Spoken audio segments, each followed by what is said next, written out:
Bonjour à tous. Bienvenue à la session des conversations relationnelles d'aujourd'hui. Nous sommes tellement enthousiastes. Le chat s'enflamme avec des personnes qui nous rejoignent apparemment du monde entier. Nous sommes donc ravis de vous accueillir à nouveau dans cet espace. Je suis particulièrement enthousiaste à l'idée que nous ayons cette conversation ce matin. Mais d'abord, pour ceux qui ne me connaissent pas, je suis Diane Burnett. Je suis directrice exécutive des communications de l'Église méthodiste mondiale. Je travaille à Lubbock, au Texas, et je fais partie de la conférence des West Plains. Je vais donc très peu parler ce matin. Je suis vraiment là pour présenter nos principaux intervenants qui se joignent à nous pour cette conversation, puis j'animerai la session de questions-réponses. Mais avant tout, quelques points d'organisation. Nous enregistrons cette session, donc tout est enregistré. Nous allons également traduire dans d'autres langues comme le portugais, l'espagnol, le français et le coréen. Nous les mettrons donc à disposition ultérieurement. Je ne sais pas exactement quand ce sera, car nous avons besoin de temps pour traiter tout cela. Mais faites-moi confiance, nous le ferons dès que possible.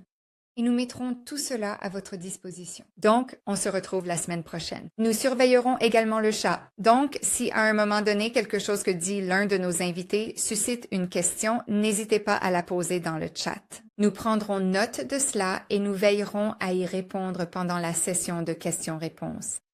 Mais sans plus attendre, je suis très heureux de vous présenter notre panel aujourd'hui. Au cours des dernières conversations de connexion, vous m'avez entendu dire que notre comité ou le comité mondial de l'épiscopat, est-ce que je l'ai dit dans le bon ordre? Dans le bon ordre. Ils ont vraiment travaillé avec tant de diligence pour élaborer un processus sur la manière dont se déroulera l'élection de nos évêques lors de la conférence générale de 2026. Et je le dis du fond du cœur, ce comité a vraiment pris ce travail à bras-le-corps en étant la voix et les représentants de notre Église dans ce processus. Avec tellement de discernement, de sérieux et de réflexion. Pour la petite part que j'ai pu avoir dans ce cercle, cela a été très enrichissant. Je viens d'assister à toutes les manières dont ils abordent cette question. Nous avons donc le privilège d'avoir 3 de ces comités. Je les laisserai parler des autres personnes qui sont avec nous aujourd'hui, mais nous avons le président et révérend Chris Ritter. Désolé pour ça. Nous avons le révérend Jason Burnham et ensuite Tyson Hines. Voici donc 3 personnes essentielles qui nous guident dans ce processus. Nous voulions donc simplement que vous vous joigniez à nous ce matin et que vous les laissiez vous expliquer à quoi cela ressemble. Cela permet en quelque sorte d'y voir plus clair, car il ne s'agit pas d'une solution unique et évidente, d'une chose unique qui convienne à tous. Il y a beaucoup d'éléments en jeu et vous entendez directement leur version des faits. Posez ensuite vos questions directement à ceux qui sont en mesure d'y répondre. Et donc, je suis tout simplement ravie de les avoir à nouveau. Avant de commencer, j'aimerais souligner à quel point cette conversation et ce processus vont être importants pour nous en tant que dénomination. Quelle meilleure façon de commencer cette discussion qu'avec une prière? Alors, Jason, accepterais-tu de commencer cette matinée par une prière? Oui, prions ensemble. Dieu saint, nous venons devant toi ce matin, en ce jour, alors que nous nous rassemblons à travers le monde en tant que méthodistes mondiaux, faisant partie de ton mouvement, le mouvement de ton Saint-Esprit ici. Sur cette terre, Seigneur, je prie pour que tu nous utilises comme tes serviteurs, afin que nous puissions t'honorer. Tu nous as encore donné le souffle de vie, et ainsi nous témoignons de ta gloire et de ta grâce. Et donc, Père, ce matin, comme nous le faisons régulièrement à travers toute la dénomination, nous prions pour nos évêques, nous prions pour notre assemblée d'évêques, et nous te demandons, Seigneur, de les bénir, que tu les oignes de la présence de ton Saint-Esprit, et que tu leur accordes la sagesse alors qu'ils dirigent, Seigneur. Nous prions pour l'évêque Jones et l'évêque Webb, pour l'évêque Kigui et l'évêque Moore. Nous prions pour l'évêque Gregory et l'évêque Livingston, l'évêque Kimba, l'évêque Pina Alta et l'évêque Gregory, l'évêque Greenway. Alors Seigneur, je prie simplement que tu bénisses ces dirigeants, tes serviteurs. Nous leur sommes tellement reconnaissants et nous demandons ta faveur sur eux, Seigneur, que tu leur accordes la santé, l'endurance et que tu continues à les utiliser comme tes serviteurs dirigeants pour ton Église. Seigneur, nous te remercions pour chaque délégation représentée alors que nous approchons de la conférence générale. Seigneur, nous prions pour ces délégations alors qu'elles sont en discernement pour les nominations et le leadership. Seigneur, je prie que tu diriges leurs pas, que tu clarifies leurs témoignages et que tu leur accordes la sagesse venant de toi pour savoir qui ils doivent nommer. Et Seigneur, alors que nous recevons les nominations pour l'épiscopat, nous prions pour chacune d'elles. Nous prions que tu leur donnes humilité et patience et que tu leur accordes l'audace de s'exprimer clairement. Ton évangile alors qu'ils sont en discernement et qu'ils se joignent à l'Église pendant que l'Église discerne l'avenir de l'épiscopat. Et enfin, Dieu Tout-Puissant, nous prions pour ce processus. Nous savons qu'il y a de nombreux éléments en mouvement dans ce processus, mais nous savons que tu es capable et que tu es présent. Et donc, Seigneur, nous plaçons notre confiance en toi pour cela. Et nous prions pour que cette conversation aujourd'hui soit vraiment très claire. Et quelle bénédiction pour la clarté pour chacun d'entre nous, afin de comprendre ce qui se trouve devant nous et comment nous pourrions te chercher en cela. Seigneur, nous ne désirons que ta volonté, Seigneur, que ton règne vienne sur la terre comme au ciel. Voici notre prière ce matin, aujourd'hui, au nom de Jésus. Amen. Amen. Merci Jason pour cette magnifique prière qui, je trouve, donne le ton parfait pour entamer cette conversation. Et donc, honnêtement, on aurait probablement pu prévoir cela pour la majeure partie de la journée et on aurait sûrement encore eu beaucoup de choses à dire, à discuter. Cependant, nous allons d'abord nous concentrer sur les points principaux, en commençant par un aperçu de ce nouveau processus et de ses raisons. Je vais donc maintenant passer la parole à Chris. Pourrais-tu lancer la discussion aujourd'hui? J'en serais ravi. Merci Diane de nous avoir invités à participer à Connectional Conversations. Et nous sommes enthousiastes à l'idée de 2026. Ce sera une grande année pour l'Église méthodiste globale. Nous nous dirigeons vers notre conférence générale à Johannesburg, en Afrique du Sud. Beaucoup de décisions importantes y seront prises. Parmi celles-ci, nous allons élire nos évêques. Pour récapituler, nous avons eu notre conférence générale au Costa Rica en 2024, notre conférence générale de lancement, et nous avons confirmé les 2 évêques qui nous servaient. Nous avons également élu quelques évêques intérimaires. Nous avons reçu un évêque depuis cette conférence générale. Nous avons donc actuellement 9 évêques, dont la plupart sont en quelque sorte des évêques à temps partiel, des évêques intérimaires. Nous allons élire des évêques à plein temps à Johannesburg en 2026, en août, lorsque nous nous réunirons. Notre comité, le Comité mondial de l'épiscopat, a été créé au Costa Rica lors de notre rassemblement là-bas. Et nous supervisons ce processus. Nous avons été chargés de ce processus et nous travaillons donc à préparer l'élection des évêques. Donc, je voudrais simplement dire quelques mots à propos de l'Église méthodiste mondiale. Vous savez, nous sommes une Église avec des évêques. Je pense qu'en nous formant fort de notre expérience dans d'autres lieux, dans d'autres espaces confessionnels, nous voulions que notre épiscopat soit le meilleur possible et nous voulions qu'il soit réformé. Ainsi, l'une des réformes clés dans l'Église méthodiste mondiale est que les évêques sont élus lors de la conférence générale. Ils ne sont pas élus régionalement. Et cela nous ramène à la pratique méthodiste d'avant 1939 environ. C'est ainsi que nous procédions. Donc, d'une certaine manière, nous revenons vers le futur en élisant les évêques à la conférence générale et non dans une sorte de juridiction ou de région. Mais en faisant cela, nous devons faire face au fait que la raison pour laquelle cela a été changé à l'époque, c'est que cela ne fonctionnait pas très bien. L'Église s'étendait à l'échelle mondiale.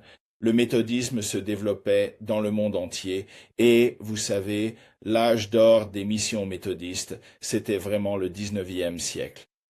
Ainsi, à mesure que l'Église s'est développée, comment sélectionner des évêques lors d'une conférence générale et bien le faire? Ce que nous ne voulons pas, c'est une sorte de concours de beauté où, vous savez, un groupe de quasi-inconnus se réunit tous les 6 ans et choisit simplement des personnes. Nous voulions qu'il y ait un examen approfondi.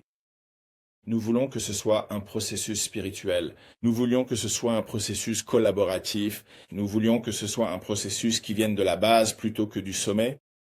Ainsi, la conférence générale a massivement approuvé un nouveau processus pour l'élection des évêques. Et donc, comme c'est un tout nouveau processus, Nous essayons de beaucoup communiquer à ce sujet afin que les gens le comprennent un peu mieux. Cela implique beaucoup de retours et donc c'est un peu plus... En surface, cela peut sembler nettement plus complexe que ce que nous faisions auparavant. Mais s'il y a de la complexité, c'est parce qu'il y a beaucoup de retours de la part de toutes les conférences annuelles et à certains moments clés. Donc, je compare un peu cela au fait que vous avez peut-être déjà eu l'occasion de jouer à un jeu de société avec un groupe d'amis et quelqu'un essaye d'expliquer les règles et tout le monde a les yeux qui se révulsent et se dit « Oh là là, c'est la chose la plus compliquée du monde ». Et puis quelqu'un dit « Bon, jouons juste un tour, vous allez comprendre très très vite et ensuite tout ira bien ». Et je pense que c'est ce genre de choses. Donc, nous voulons simplement parler du processus. La raison de ce nouveau processus est de créer beaucoup de collaboration, beaucoup d'évaluation pour ceux qui seront sélectionnés pour devenir évêques. Diane, j'ai une information de dernière minute ici, si tu veux bien. C'est quelque chose qui a d'abord été partagé publiquement lors des conversations connexionnelles. Notre comité a pour mission, selon le livre des doctrines et disciplines, de fixer le nombre d'évêques à élire et nous l'avons fait plus tôt cette semaine. Nous avons une directive dans le livre des doctrines et disciplines qui dit qu'un évêque servira de 6 à 8 conférences annuelles. Nous en avons environ 50 par an, des conférences annuelles dans l'Église méthodiste globale. Et donc, nous avons fixé ce nombre à 8. Nous allons donc élire 8 évêques. Vous l'entendez ici en premier. Nous allons élire 8 évêques à plein temps à Johannesburg. Et où allons-nous trouver ces 8 personnes? Eh bien, nos évêques actuels sont éligibles pour être réélus. L'un des aspects de notre système de gouvernance est que les évêques, pour continuer à servir, doivent être réélus lors de la conférence générale. Ils ne peuvent servir que 2 mandats de 6 ans, donc tous nos évêques sont éligibles à la réélection. De plus, nous demandons à différentes conférences annuelles de proposer des personnes pour devenir évêques. Nous allons donc avoir des nominations pour de nouveaux évêques. Il se peut que certains évêques en poste souhaitent se proposer pour continuer à servir. Et donc, nous allons nous réunir le 30 mai pour une assemblée. Et lors de cette assemblée, il y aura 2 personnes de chaque conférence annuelle qui auront été choisies pour siéger au comité d'épiscopat de la région. Et nous établirons 8 zones épiscopales. Nous regrouperons donc nos 50 conférences annuelles en 8 zones sur la base des retours de toutes les conférences annuelles. Ensuite, ces 8 différents comités régionaux d'épiscopat intervieweront tous les candidats qu'ils souhaitent nominer en juin et juillet. Ils classeront 5 choix, puis les délégués réunis à Johannesburg utiliseront ces données pour élire les évêques de chaque zone épiscopale. Nous allons donc arriver à Johannesburg avec beaucoup d'informations. Il va y avoir beaucoup de démarches entre maintenant et le moment où nous nous réunirons à Johannesburg. Et je pense que nos délégués arriveront en Afrique du Sud en ayant beaucoup d'informations en main, beaucoup de données sur ces candidats. De nombreux entretiens auront eu lieu, de nombreux classements auront été faits. Je vais donc passer la parole à Tyson Hines, qui a réalisé une grande partie du travail de détail pour le Comité mondial de l'épiscopat sur la manière dont les informations seront recueillies, quelles questions nous poserons à nos évêques, aux candidats à l'épiscopat. Il va donc nous expliquer en détail tout cela et donner un aperçu un peu plus détaillé du processus. Merci beaucoup, Chris. Et je pense que le premier point par lequel je devrais probablement commencer, c'est de qui recevons-nous ces nominations? De qui recevons-nous ces informations? Et cela concerne bien sûr les délégations des conférences annuelles, c'est-à-dire ceux de vos conférences annuelles qui ont été élus comme délégués à la conférence générale.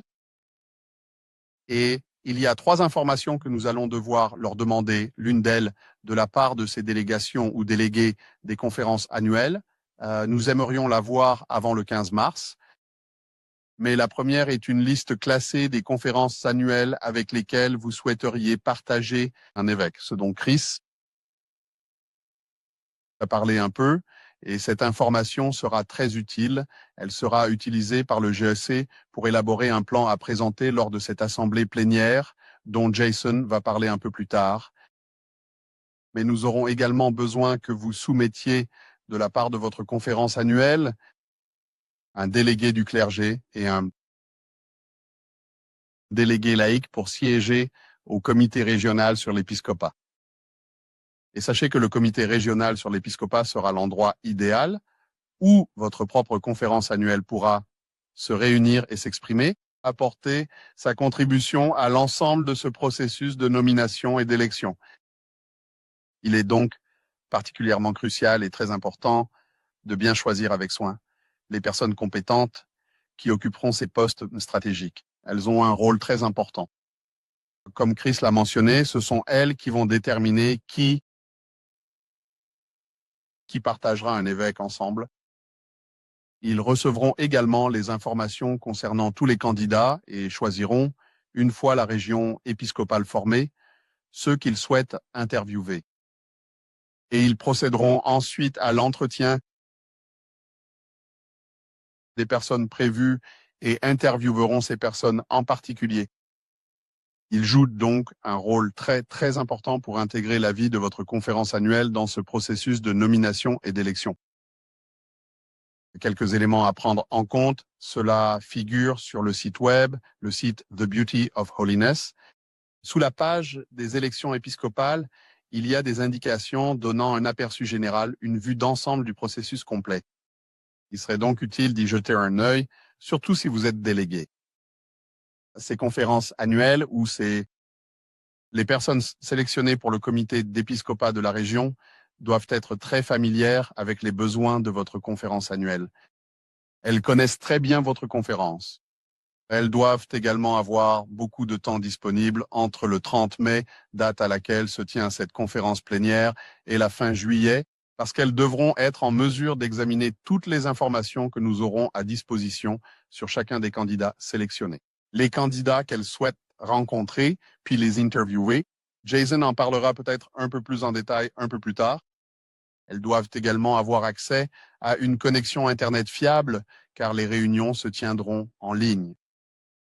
Et puis, l'un des problèmes auxquels nous sommes parfois confrontés, ce sont les barrières linguistiques. Donc, il est utile qu'elles soient à l'aise à l'oral ou qu'elles puissent parler ou qu'elles aient accès à des services de traduction. L'autre point clé dont nous devons parler, c'est la nomination des candidats épiscopaux. Qui souhaitons-nous voir servir en tant qu'évêque? C'est donc sur ce point que je vais me concentrer. La majorité de ce qu'il me reste à dire concerne les candidats épiscopaux. Mais selon le livre de la discipline, c'est au paragraphe 604. Les questions relatives à l'élection se trouvent au paragraphe 604. Et dans le 604.1.alpha ou A, c'est là que vous trouverez les informations pour la nomination des évêques. Ainsi, chaque conférence annuelle peut nommer une personne issue de sa propre conférence annuelle et elle peut également nommer un candidat provenant de l'extérieur de sa conférence annuelle. Les personnes nommées doivent être des anciens méthodistes mondiaux. Ceci se trouve au paragraphe 602, livre des docteurs et de la discipline. Mais vous avez donc potentiellement 2 personnes que vous pouvez nommer. Et les personnes qui procèdent à ces nominations seraient la délégation de votre conférence annuelle à la conférence générale. Nous espérons donc envoyer un formulaire numérique à tous les responsables des délégations, les délégations des conférences annuelles, afin de permettre les différentes soumissions. Nous sommes en train de travailler sur ce processus et j'en parlerai un peu plus en détail tout à l'heure. Mais il y avait une question concernant le fait de savoir que se passe-t-il si quelqu'un nomme ou si une conférence annuelle nomme plus de 2 personnes issues de sa propre conférence annuelle. Cela irait à l'encontre du livre des doctrines et disciplines. Donc oui, nous espérons que cela n'arrivera pas, que nous ne le ferons pas intentionnellement, mais sur les formulaires que nous demandons ou sur les nominations que nous sollicitons, il sera demandé les informations relatives à la conférence annuelle. Et donc, nous le saurions et potentiellement, nous devrions gérer cette situation. Nous n'aurons qu'une seule, nous respecterons le livre des doctrines et disciplines, et donc nous n'aurons qu'un seul candidat à la nomination provenant de la conférence annuelle. Excusez-moi. Nous aimerions avoir cette information. Nous ne vous avons pas encore transmis le lien pour soumettre ces informations. Nous travaillons sur ce processus, mais nous aimerions recevoir ces informations d'ici le 15 mars, parce que nous avons beaucoup de choses à faire avec ces informations. Le livre des doctrines et disciplines prévoit une date ultérieure en mai, mais si les délégations ou les délégués pouvaient nous parvenir d'ici le 15 mars, ce serait idéal. Cela nous aiderait énormément. La quantité de choses que nous avons à faire, le temps dont nous disposons pour accomplir une tâche aussi lourde, il y a beaucoup à faire. Chris a mentionné que c'est un nouveau processus et ce qui m'est venu à l'esprit, c'est Ézéchiel dans la vallée des ossements desséchés. Comment vous savez, dans le livre des doctrines et disciplines, nous avons un squelette, un plan de ce qui doit se passer, de ce à quoi ce processus devrait ressembler. Mais en réalité, en ce moment, notre comité est en train d'y mettre de la chair, d'essayer de comprendre comment donner vie à ces mots qui se trouvent dans le livre des doctrines et disciplines. Ainsi, la nomination des évêques sera l'une des étapes importantes de ce processus. Il y a en réalité 4 types différents de candidats que nous aurons. Tout d'abord, nous avons les évêques à plein temps. Tous nos évêques sont éligibles à la réélection, mais nous avons des évêques à plein temps, à savoir Jones et Webb, les évêques Jones et Webb. Et puis nous avons les évêques intérimaires, parmi lesquels, bien sûr, John Pina Alta, l'évêque Jeffrey Greenway, Léa Gregory, l'évêque Kimba Everest, Kenneth Livingston et Caroline Moore. Et puis il y a l'évêque que nous avons reçu en tant qu'évêque transféré, à savoir l'évêque Kegui, Edward Kegui. Donc pour tout cela, vous n'avez pas besoin de nominer ces évêques, parce qu'ils seront automatiquement, s'ils le souhaitent, candidats pour se mettre au service au cours de cette prochaine période de 6 ans. Après la conférence générale, ils sont déjà éligibles. Donc vous n'avez pas besoin de nominer aucun d'entre eux. Il y a cependant une petite réserve concernant les évêques intérimaires, à savoir que seulement 3 d'entre eux peuvent poursuivre et il y a un seuil de 75% lors de la conférence annuelle. Mais c'est actuellement ce que dit le livre des doctrines et de la discipline, et cela pourrait potentiellement être modifié lors de la conférence générale, mais c'est ce que dit actuellement notre guide, le livre des doctrines et de la discipline. Mais ce à quoi nos conférences annuelles doivent réfléchir, ce à quoi nos délégations de conférences annuelles doivent penser, ce sont les nouvelles personnes. Qui avons-nous qui ne servent pas actuellement, qui sont des anciens GMC dans les conférences annuelles et que vous aimeriez voir? Vous croyez qu'ils ont les qualités et l'appel pour être évêques de l'Église méthodiste globale? Et donc, ce sont ceux-là sur lesquels vous devriez vous concentrer. Comme je l'ai dit, tous les évêques actuels, s'ils le souhaitent, sont déjà nommés du simple fait qu'ils sont actuellement évêques. Et donc, vous savez, ils entreront dans le processus. Ils rempliront les mêmes documents que toutes les autres personnes, tous les autres candidats, mais ils sont déjà nommés. Donc, vous n'avez pas besoin de les nommer. En ce qui concerne la manière dont nous allons soumettre les informations, les responsables des délégations des conférences annuelles recevront un lien vers un formulaire numérique. Nous sommes encore en train de déterminer exactement comment cela va se passer. Mais nous avons besoin, juste pour réitérer, nous avons besoin de vos candidats classés par ordre de préférence. La liste des conférences annuelles que vous pensez, 10 conférences annuelles avec lesquelles vous pensez pouvoir partager un évêque, eh bien. Et puis, il y aurait également la présence indispensable de votre délégué attitré représentant le clergé pour le comité d'épiscopat de la grande région administrative, ainsi que la participation active de votre représentant laïque dûment nommé pour siéger au sein de ce même comité d'épiscopat de la région concernée par ces décisions importantes. Candidats à l'épiscopat, l'un d'eux provenant de votre conférence annuelle et l'autre de l'extérieur de votre conférence annuelle. Vous n'êtes pas obligé de nommer quelqu'un, mais si vous souhaitez être représenté, vous pouvez proposer une candidature jusqu'à un candidat de votre conférence annuelle et jusqu'à un candidat de l'extérieur de votre conférence annuelle. Et cela se trouve dans le livre des doctrines et disciplines, section 604, 0,1 point alpha ou alpha. Donc, l'autre chose, ce sont les formulaires numériques.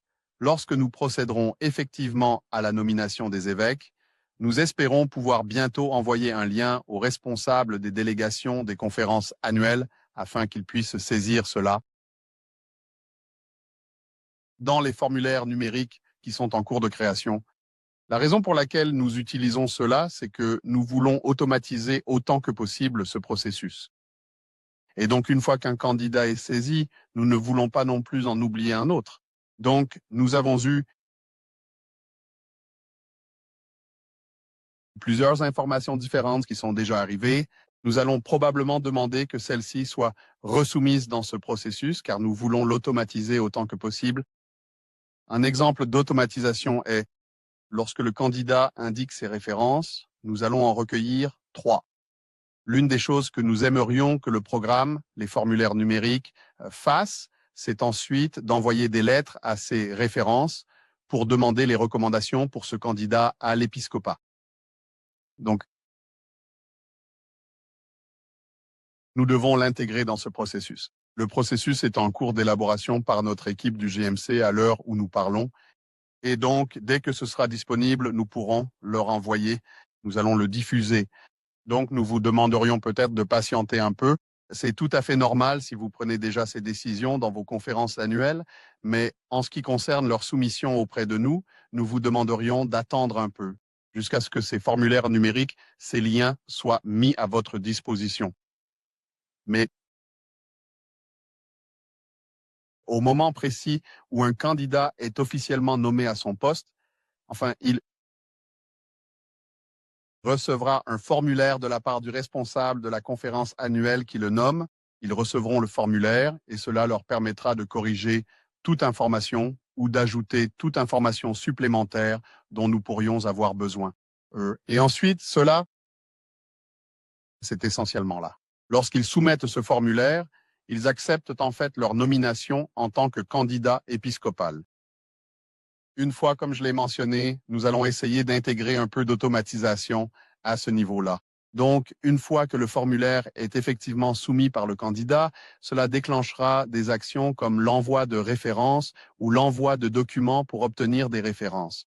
Le reste des informations concernant le candidat que nous avons demandé, donc des choses comme un questionnaire qui sera disponible, les vérifications d'antécédents, les dossiers du clergé provenant de leur autorité de tutelle, quelle que soit la personne responsable de ce candidat en particulier.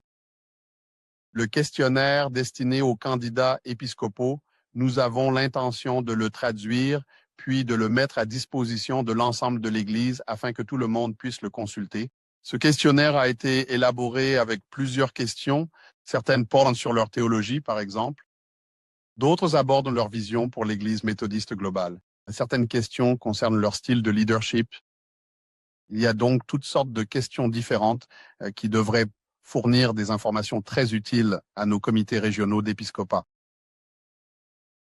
Et leur choix concernant les personnes qu'ils souhaitent interviewer, puis celles avec qui ils s'entretiennent, et peut-être aussi celles qu'ils placent sur leur liste classée des individus, c'est-à-dire leurs 5 premiers choix issus de leur processus d'entretien. Nous allons également demander des informations telles que leur formation, leur parcours ministériel, des exemples de leurs enseignements. Il y a aussi un accord de convenance que nous avons mis en place à ce sujet sur la manière dont ils vont procéder tout au long du processus de nomination. Ensemble, en essayant de faire en sorte que, dans la mesure du possible, ils bénéficient tous d'une exposition équitable auprès de l'ensemble de l'Église. Il y aura également des informations confidentielles qui seront disponibles, telles que les vérifications d'antécédents et les dossiers du clergé. Cela inclurait des éléments comme les plaintes qui pourraient être déposées contre eux, un résumé de ces plaintes en tout cas, ainsi que les résolutions si des résolutions ont été trouvées. Et vous le savez peut-être ou non, mais l'ensemble, tous les évêques que nous avons actuellement ont été évalués par leurs pairs et par le personnel de la conférence, notamment les surintendants de la conférence et les responsables laïcs, ainsi que par le personnel du GMC, et tout cela est en train d'être rassemblé. Et en fait, nous sommes actuellement dans une période où le Comité mondial de l'épiscopat va partager ses évaluations avec les évêques, puis les examiner et en discuter avec eux. Donc, une version de ces évaluations sera disponible pour les comités régionaux de l'épiscopat. Il y aura donc beaucoup d'informations accessibles à ceux qui vont être collectés. Et donc, nous espérons automatiser cela autant que possible et cherchons à réduire la charge de travail des membres du GEC. En ce qui concerne la collecte de toutes les données dont nous avons besoin, la traduction de toutes ces données, et aussi notre personnel du GMC qui fait d'ailleurs un travail remarquable. Mais nous ne voulons pas les surcharger. Nous voulons rendre cela aussi simple que possible. Et donc, pour ce qui est du processus de nomination, il vous suffit de réfléchir aux nouveaux évêques que vous souhaitez nominer depuis votre conférence annuelle ou depuis une autre conférence. Vous pouvez en choisir un de chaque, jusqu'à un de chaque. Et ensuite, nous aurons également besoin de votre liste classée de conférences annuelles, 10 conférences annuelles avec lesquelles vous pensez éventuellement pouvoir partager un évêque. Voilà. Et puis, votre membre du clergé et votre laïc que vous élirez pour siéger à votre comité régional sur l'épiscopat. Nous aimerions avoir tout cela une fois de plus d'ici le 15 mars et nous vous enverrons le lien pour soumettre toutes ces informations dès qu'il sera disponible. J'aimerais maintenant passer la parole à Jason pour parler du rassemblement plénier du 30 mai. Alors, Jason. Merci, Tyson. C'est une plateforme passionnante. Je voulais simplement dire que j'ai suivi les messages dans le chat et que vous posez tous d'excellentes questions. Je me réjouis donc vraiment de l'occasion de pouvoir répondre à ces questions. Il y a quelques points qui ont été soulevés dans le chat. Je vais également clarifier cela. Ceci en réflexion sur ce que Chris et Tyson ont partagé. Tout d'abord, nous avons effectivement annoncé que nous procéderons à l'élection de 8 évêques. Il y aura donc 8 zones épiscopales. Il y a donc des questions concernant ces listes de classement. Permettez-moi de revenir en arrière un instant. Comment avons-nous décidé de ces 8 zones? Chris a dit, nous avons environ 50 conférences. Je veux être précis avec vous tous. Aujourd'hui, nous avons 47 conférences. Il y en aura 4 de plus qui se réuniront avant que les délégations ne soient attribuées. Donc, avec la référence de la commission des conférences, de notre Assemblée des évêques, et avec les éclairages de Tom Lombrick, notre secrétaire général de la conférence générale, nous prévoyons qu'il y aura 51 délégations, donc 51 conférences. Quand on fait ces calculs, cela signifie qu'avec 8 zones épiscopales, 8 évêques, il y aura 7 conférences qui s'uniront pour 3 des comités de zone sur l'épiscopat. Et il y aura 6 conférences réunies pour 5 des comités de zone sur l'épiscopat. Je dis cela parce que cela vous permet de comprendre comment nous en sommes arrivés là. Et donc, cela signifie qu'en abordant ce processus, nous avons commencé avec 6 pour 5 de nos évêques et 7 pour 3 de nos évêques. Donc, chaque fois que vous produisez, chaque fois que la délégation établit la liste classée des 10 conférences avec lesquelles elle souhaite collaborer, il y avait des questions sur le fait de savoir si celles-ci devaient être régionales. Peuvent-elles être n'importe où? Elles peuvent absolument être n'importe où dans le monde. N'importe laquelle de ces 51 conférences qui auront des délégations peut figurer sur la liste classée. Il y a la possibilité d'entretenir une relation avec vos partenaires internationaux, avec d'autres conférences voisines. C'est à la délégation de mettre en avant ses 10 premières préférences. Un petit mot sur la façon dont cela va ensuite se dérouler. Le Comité mondial de l'épiscopat recevra toutes ces données, 51 conférences avec leur top 10, et nous intégrerons cela dans une matrice pondérée qui identifiera l'unité des classements valorisés et là où il y a eu le plus d'harmonie. Il est donc possible que certaines délégations se concertent et se classent mutuellement en tête de manière intentionnelle afin que la matrice pondérée leur accorde la préférence, pendant que nous préparons cela. Nous allons ensuite rassembler tout ce matériel. C'est à rendre pour le 15 mars. La liste des 10 conférences préférées de la délégation à partager pour le 15, puis nous la passerons dans la matrice et ensuite la publierons et la proposerons à la session plénière. Cette session plénière se tiendra le 30 mai, donc nous aurons publié cela pour l'Assemblée à ce moment-là.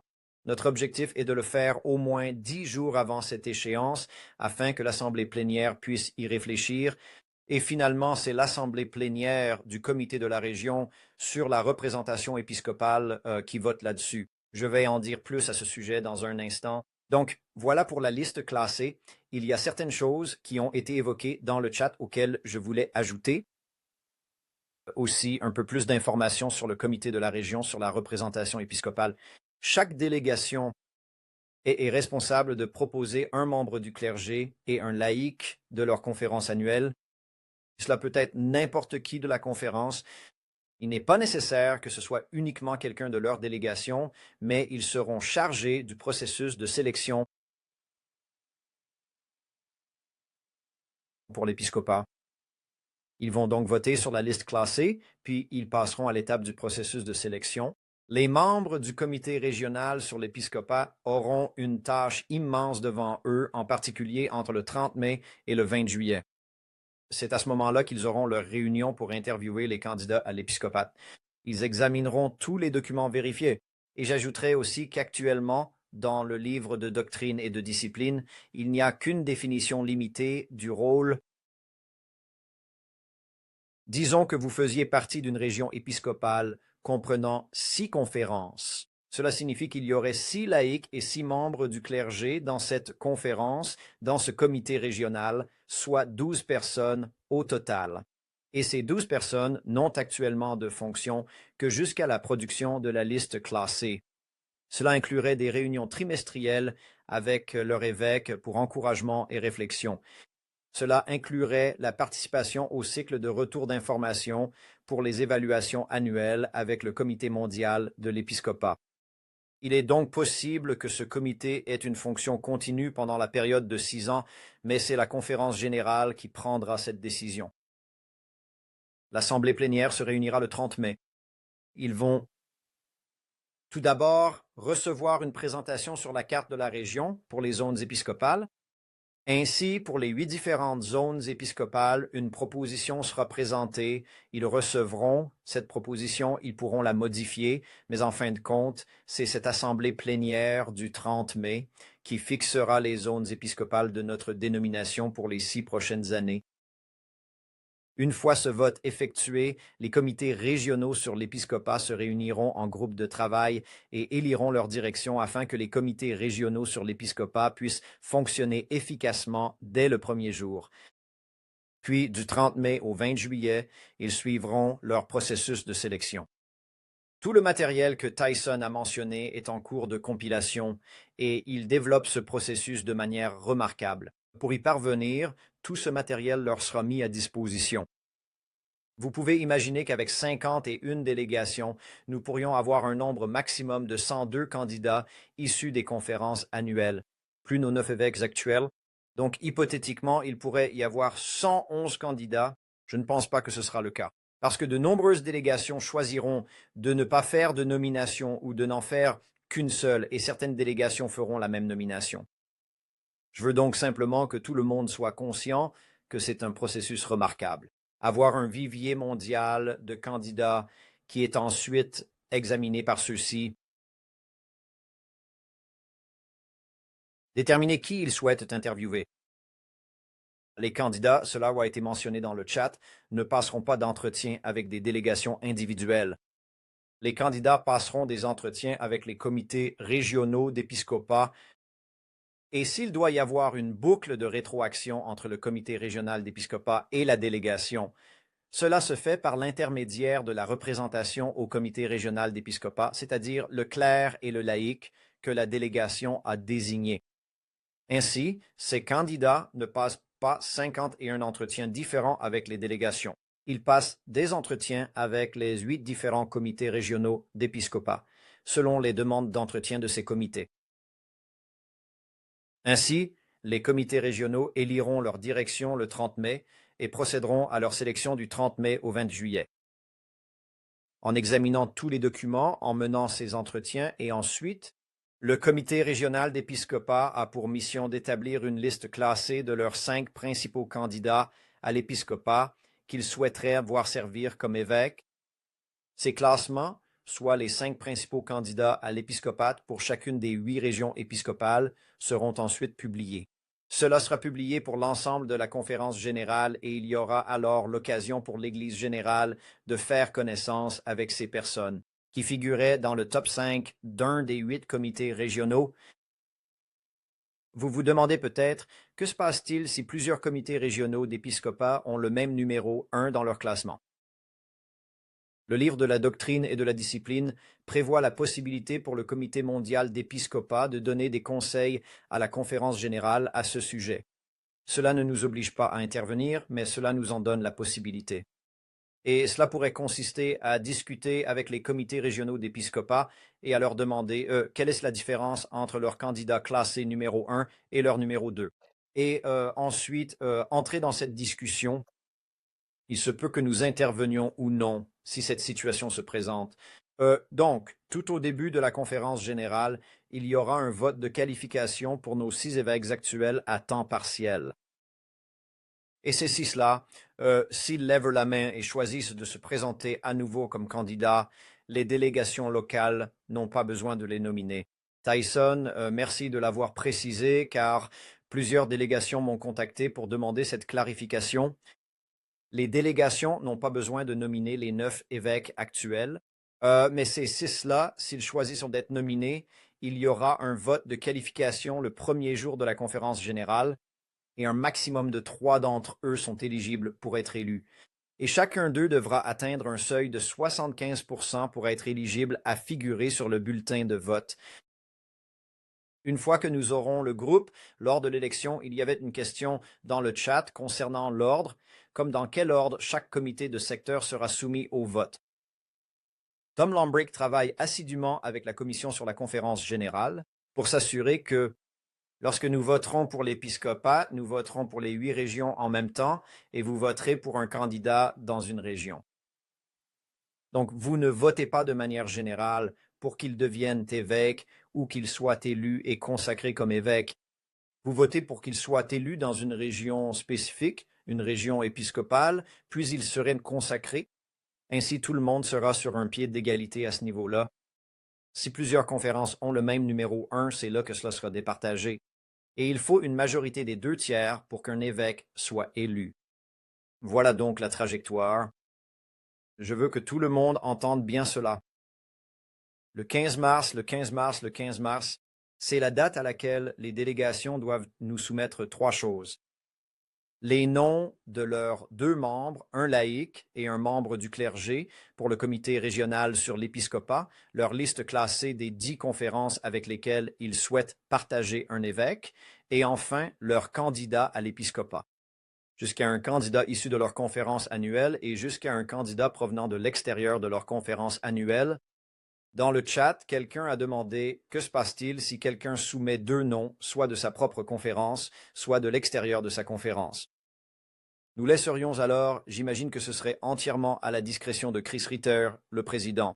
Il pourrait soit invalider les 2 candidatures, soit retourner voir le chef de cette délégation et lui dire « Nous sommes tenus de n'en avoir qu'un seul, et cela doit nous être renvoyé rapidement. » Ainsi, nous n'aurons qu'un seul candidat au maximum, à la fois à l'intérieur et à l'extérieur de la conférence, pour chacun. Donc, cette date du 15 mars est très importante, et je veux que vous compreniez tous que la raison pour laquelle nous avons fixé cette date, c'est que du 15 mars au 30 mai, nous devons recevoir chacune de ces candidatures.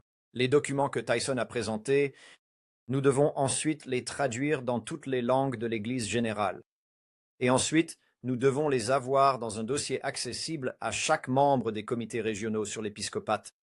Ainsi, le 30 mai, ils auront alors accès à ces dossiers et seront prêts à les examiner et à entamer le processus de sélection. C'est une tâche considérable entre le 15 mars et le 30 mai. Nous ne pouvons pas retarder cela davantage. C'est donc l'attente que le 15 mars, ces 3 éléments soient prêts, disponibles pour que nous puissions avancer. Je pense que nous sommes prêts pour la séance de questions-réponses. J'ai hâte de poursuivre la discussion dans le chat, car c'est le forum idéal pour que nous puissions échanger avec l'Église générale de cette manière. Eh bien, merci Jason. Alors, j'espère que tout le monde a sorti son surligneur, son feutre ou tout autre outil d'écriture dont vous avez besoin ou que vous l'avez noté dans votre téléphone. Notez la date du 15 mars et assurez-vous de rappeler à tous, à vos amis, à votre délégation et à tous ceux concernés l'importance de cette journée. Et donc, encore merci simplement pour l'explication wow du processus. Encore une fois, merci à tous pour le temps et les efforts que vous avez consacrés à cela. Donc, merci encore. Alors oui, je pense que nous sommes prêts à passer à la séance de questions-réponses. Mais je pense aussi qu'il est très important que nous prenions un moment de pause avant de continuer et que nous prions à nouveau. Comme Jason vient de le dire, c'est un travail immense et une part essentielle de notre conférence générale et de notre dénomination dans son ensemble.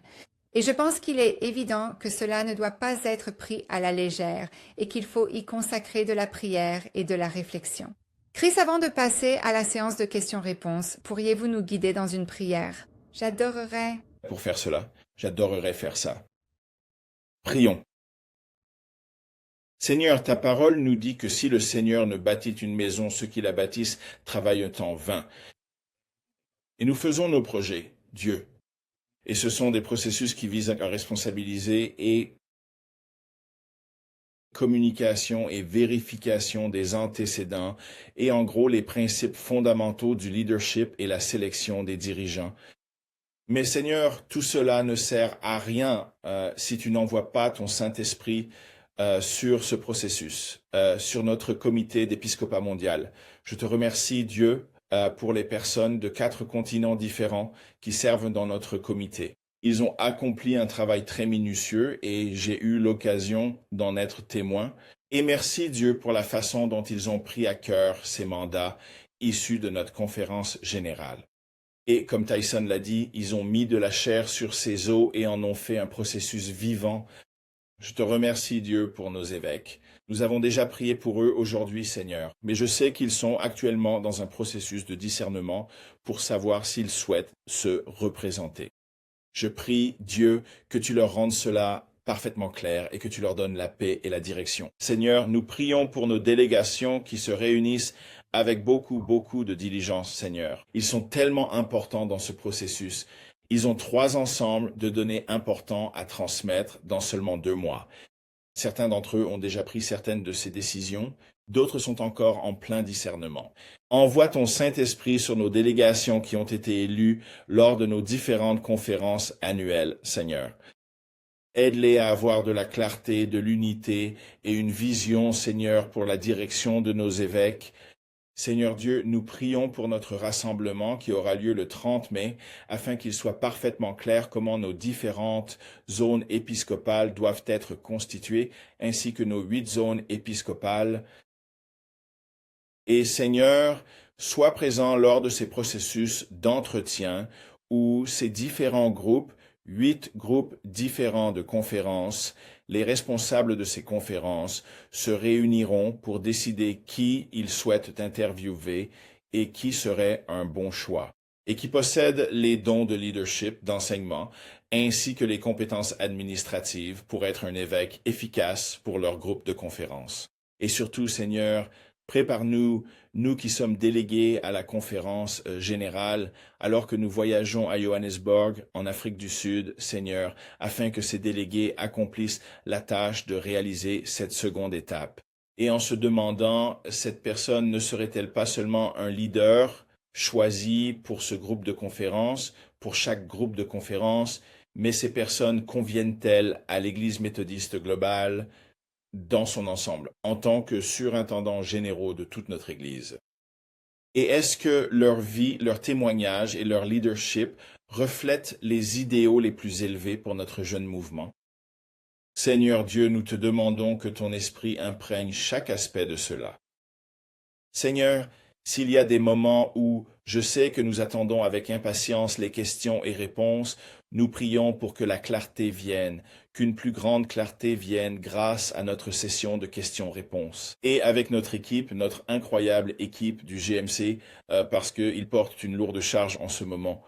Sur certains aspects de l'administration détaillée concernant la manière dont ces informations peuvent être partagées avec ceux qui en ont besoin. Nous te donnons toute la gloire, l'honneur et la louange. Nous te remercions, Seigneur, pour l'Évangile.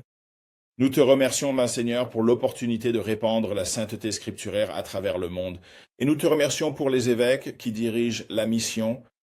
Et nous prions pour que les évêques qui nous serviront de 2026 à 2027, 32, soient exactement les personnes que tu veux pour nous guider à travers le monde pour ta gloire. Au nom saint de Jésus, nous prions. Amen. Amen. Merci, Chris. C'est une base tout simplement formidable. En abordant ce sujet, je dois dire que nous avons pas mal de questions. Et donc, je pense que certaines de ces questions pourraient même, je dirais, être des répétitions de choses que vous avez peut-être déjà abordées. Cependant, nous savons que cela représentait beaucoup d'informations d'un coup. Alors, je vais quand même leur demander, parce que vous savez quoi? Peut-être que nous l'avons présenté d'une manière différente qui résonne simplement avec la réponse. Cela peut, vous savez, provoquer ce moment d'illumination chez certaines personnes, ce déclic, parce que oui, c'est beaucoup à assimiler. Donc, nous allons continuer. Je vais simplement parcourir la liste et je vais vous laisser décider qui, selon vous, est le mieux placé pour répondre à ces questions. Et sentez-vous libre d'intervenir à tout moment. Et puis, au fur et à mesure que les questions continuent, nous voulons continuer à offrir des opportunités comme celle-ci pour pouvoir répondre à cela. Donc, nous allons rester en contact constant les uns avec les autres, du genre « et c'est peut-être le moment pour une nouvelle connexion, une nouvelle conversation ». Ainsi, nous pourrons simplement donner une mise à jour et continuer à répondre à certaines de ces questions à mesure que ce processus continue d'être développé et mis en œuvre. C'est juste pour nous assurer que vous êtes tous bien informés. Nous faisons preuve de transparence, d'ouverture et d'honnêteté les uns envers les autres tout au long de ce processus. Parce que c'est une part tellement importante de notre Église. Alors, allons-y simplement. Et je dirais aussi que nous continuerons sur le site beautyofholiness.org, qui est notre plateforme centrale pour tout ce qui concerne la conférence générale. Nous continuerons à enrichir certains de ces contenus, nous mettrons ces enregistrements à disposition, mais aussi certaines de ces questions. Nous élaborons également une FAQ et d'autres ressources de ce genre pour que vous puissiez les utiliser. Pour vous y référer pendant cette période, Tyson a aussi travaillé et créé un organigramme que nous avons déjà publié et que nous pourrions ajuster. Comme certains aspects logistiques de ce processus pourraient évoluer un peu pour nous faciliter la tâche, sachez que cet outil est là pour vous aider à traverser cette étape. Je sais que nous, en tant qu'équipe, nous y avons fait référence à plusieurs reprises en essayant de réfléchir à tout cela également. Donc, encore une fois, nous continuerons à vous fournir ces ressources. Alors, allons-y. Donc, la question est, après la publication de la liste des candidats épiscopaux, est-ce que le GEC prévoit de limiter le nombre de fois où chaque candidat peut être sollicité? Pourquoi? Des demandes d'informations supplémentaires de la part des différentes délégations à travers le monde? Avez-vous réfléchi à cela? Chris, tu veux répondre à celle-ci? Nous aurons 8 différents comités régionaux sur l'épiscopat qui décideront des personnes qu'ils souhaitent interviewer et les principaux outils que nous utiliserons pour prendre cette décision seront les dossiers disponibles. Ils liront probablement les profils et, encore une fois, comme Tyson l'a dit, il y a des informations théologiques, des informations sur le style de leadership et ils voudront affiner la liste des personnes à qui ils souhaitent réellement parler en se basant sur ces informations. Je suis d'accord qu'ils ne devraient pas être bombardés de demandes par plus de 100 personnes différentes dans ces comités régionaux, mais je pense que ces questions individuelles auront lieu lors des entretiens. Donc, il y aura une sélection concernant les personnes que nous souhaitons interviewer. Et puis, une fois les entretiens réalisés, chaque comité individuel aura ses propres questions. Les membres auront l'occasion de demander plus de détails sur certains sujets, mais vous savez, cela fait partie du processus. Le fardeau d'être un candidat, c'est que, quoi qu'il arrive, on est sous le regard des autres et les gens veulent en savoir plus sur vous. C'est une bonne chose qu'ils veuillent en savoir plus. Et donc, je pense qu'une partie du discernement que les gens font, c'est de se demander, est-ce que je veux être candidat? Est-ce que je veux, vous voyez, est-ce que je veux mettre mon leadership en avant? Être examiné de près par de nombreuses personnes différentes qui s'intéressent vraiment à savoir si je devrais être leur évêque ou non. Donc, cela fait partie du processus, c'est une étape de la sélection et il se peut qu'il y ait des courriels individuels, mais je ne pense pas qu'il y aura un nombre écrasant de courriels individuels. Je ne m'attends pas à ce que ce soit le cas. Nous allons beaucoup apprendre lors de cette première fois. Et cela va permettre, nous allons nous retrouver lors de la conférence générale et il se peut que nous trouvions des ajustements à apporter en fonction des retours que nous recevons. Mais je pense qu'il est possible qu'il y ait quelques prises de contact individuelles, mais je crois qu'il y aura déjà beaucoup d'informations à traiter dans les dossiers que les comités de secteur recevront. Oui, j'espère que les délégations feront confiance à ceux qu'elles ont désignés pour soumettre les candidatures au comité de secteur sur l'épiscopat pour ce processus de sélection. Et je pense qu'il est déraisonnable de s'attendre à ce que les candidats prennent contact avec chacune des 51 délégations individuelles. C'est déjà énorme pour eux d'être en relation avec les 8 comités de secteur sur l'épiscopat. Donc, c'est ce que j'espère et ce que j'encourage à cet égard. Et Jason, peut-être que j'ajouterai simplement une chose de plus. Nous allons avoir une vidéo. Les personnes figurant sur les listes de classement seront invitées à passer un entretien vidéo. Ils le seront quant aux délégués à la conférence générale qui ne font pas partie des comités régionaux sur l'épiscopat. Ils vont être submergés par une nouvelle vague d'informations. Super. D'accord. Avons-nous donc un nombre précis d'évêques supplémentaires pour l'Afrique? Par conséquent, nous ne disposons pas actuellement du nombre exact d'évêques pour chaque région de la confession religieuse. Les comités régionaux sur l'épiscopat détermineront leur classement des candidats. Et je suis certain que nous aurons des candidats de tous les coins de notre confession et de toutes les régions du monde. Et ce sera aux comités régionaux sur l'épiscopat de décider qui ils souhaitent voir servir comme évêque. Nous pourrions avoir de nombreux évêques venant d'Afrique ou de nombreux évêques d'Europe et d'Asie ou bien moins. Tout dépend simplement de la liste de classement des comités régionaux sur l'épiscopat.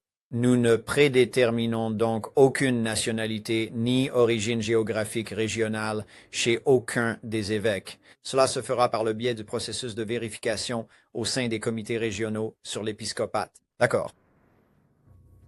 Merci pour cette précision. Et les délégations soumettront-elles simplement les noms de leurs 2 candidats épiscopaux, l'un interne, l'autre externe? Ou bien soumettront-ils davantage d'informations sur chaque sélection? Tyson. Donc, Ce seront leurs 2 candidats s'ils choisissent d'en nommer 2.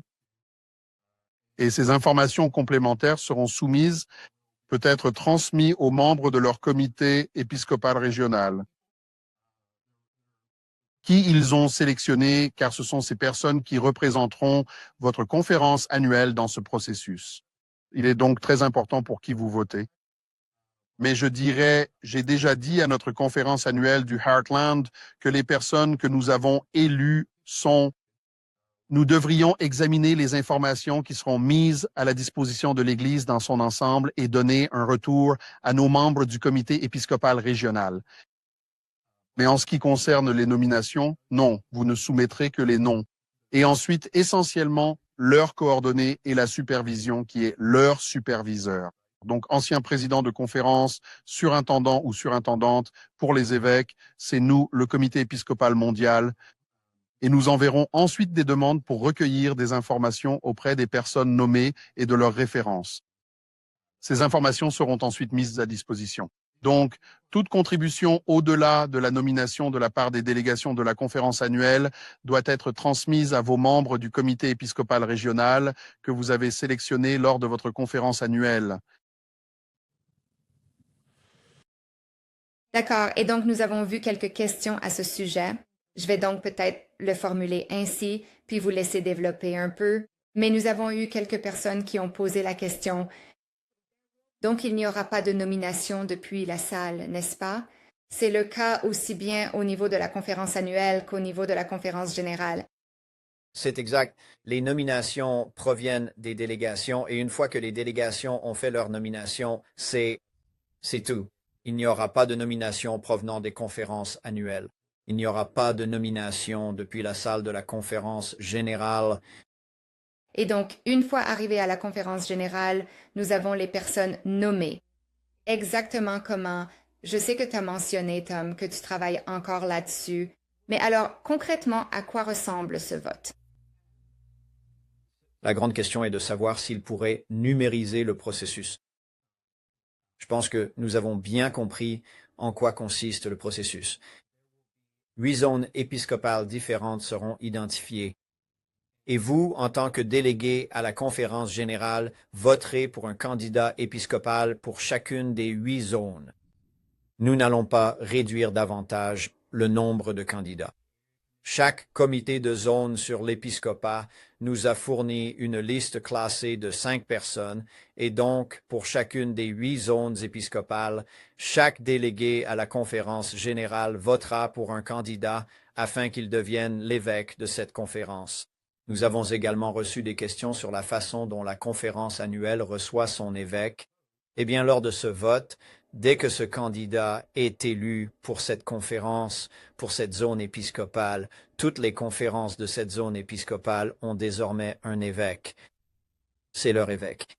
Si une conférence rejoint la dénomination après ce vote, une législation est proposée afin d'attribuer cette responsabilité de nomination au Comité mondial de l'épiscopat.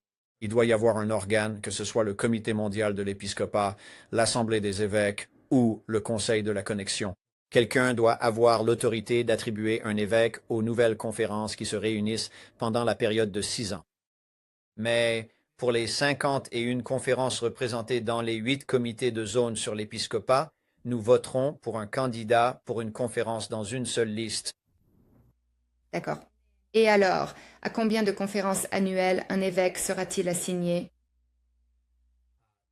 Parmi les 51 conférences dans les comités de zone sur l'épiscopat, 5 d'entre elles auront 6 conférences et 3 d'entre elles en auront 7. D'autres seront ajoutées à mesure que les conférences se réuniront au cours de la période de 6 ans. Mais le jour de l'élection, 5 d'entre elles auront 6 conférences et 3 d'entre elles en auront 7.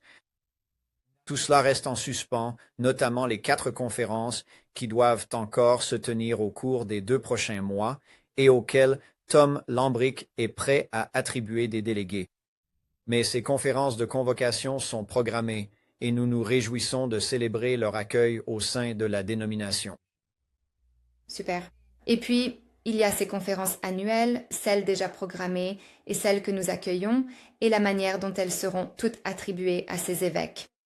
Doivent-elles être situées dans la même proximité géographique, ou bien cet évêque pourrait-il en avoir une d'un côté du monde et une de l'autre?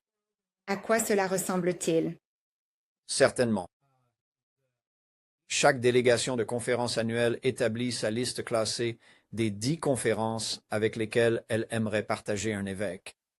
Il peut y avoir une conférence voisine, une autre qui est un partenaire international, et une autre encore avec laquelle ils estiment avoir plus de liens, une grande cohérence et une clarté missionnelle dans une autre partie du monde. Ainsi, cette liste classée déterminera en grande partie ce qui sera proposé à la session plénière des membres du comité de l'épiscopat de la région, puis cela sera confirmé. Donc le 30 mai, les zones épiscopales seront fixées et il se peut très bien qu'elles soient toutes internationales, ou qu'il y ait un mélange de régional et de mondial, ou bien que entièrement mondiale. Ce sont donc des éléments que chaque délégation doit prendre en compte alors qu'elle discerne l'avenir de notre dénomination. Et puis, vous savez, je lis un peu entre les lignes ici, je pense, en lien avec cette question. Comment allons-nous gérer cela? Ou, vous savez, qu'en pensons-nous? Par exemple, l'une des questions dit littéralement « Est-ce trop pour nos évêques en ce qui concerne les déplacements ?» S'ils sont affectés à différentes régions, comme il est littéralement dit, est-ce trop que tout son temps soit consacré aux déplacements? Je voudrais simplement donner mon avis sur la configuration des zones épiscopales et la charge de travail des évêques. Nous attendons que les délégations des conférences annuelles nous disent s'il est préférable que les zones épiscopales soient des regroupements géographiques ou un mélange de regroupements internationaux. Cela fait partie de la base, c'est une partie de ce processus. Nous attendons que les délégations africaines nous disent si elles souhaitent partager un évêque avec d'autres conférences africaines ou si elles veulent faire partie de... Nous voulons suivre certaines des collaborations internationales qui se sont formées. J'ai entendu une conférence annuelle dire qu'elle ne voulait pas partager un évêque avec sa conférence partenaire internationale, simplement parce qu'il pensait que cela pourrait compliquer les choses d'une certaine manière. Donc, en ce qui concerne la charge de travail, vous savez, je pense que, vous savez, les personnes qui sont nommées pour devenir évêques vont examiner les différentes régions épiscopales et elles devront se demander, suis-je un bon choix pour cette région épiscopale, compte tenu de la composition de la conférence, de la langue, de la culture, des déplacements que cela impliquera? Nous pourrions avoir un regroupement de conférences sur le même continent. Nous pourrions en avoir une qui soit un peu éloignée. Donc, ce sont les délégations des conférences elles-mêmes qui vont nous donner cette information. Ainsi, la charge de travail, le nombre de conférences, nous l'avons hérité de la conférence générale. Donc, notre comité mondial de l'épiscopat n'a pas vraiment décidé d'autre chose que de nommer qu'il devrait y en avoir 8. La directive qui nous a été donnée était d'avoir un évêque pour 6 à 8 conférences annuelles. Donc, je pense que ce sera... nous avons l'évêque Webb qui dessert quelque chose comme, est-ce que c'est 14 conférences annuelles en ce moment? Oui, nous avons des évêques à temps partiel qui servent, vous savez. 5-4. Ou 5, oui, ce genre de choses. Donc, ceux-ci seront des évêques à temps plein. Là, ce sera ce nouveau système. Si l'évêque Webb continue à servir, il pensera qu'il est en vacances, peut-être. Il n'aura plus que la moitié du nombre de conférences qu'il a actuellement. Donc, je pense que ça va être un changement dont nous allons beaucoup apprendre. Nous allons traverser ce processus, mes amis, tous les 6 ans, à moins que la conférence générale ne change d'avis sur quelque chose. Nous allons donc réexaminer la composition des zones épiscopales tous les 6 ans et nous pourrons nous demander comment cela se passe-t-il.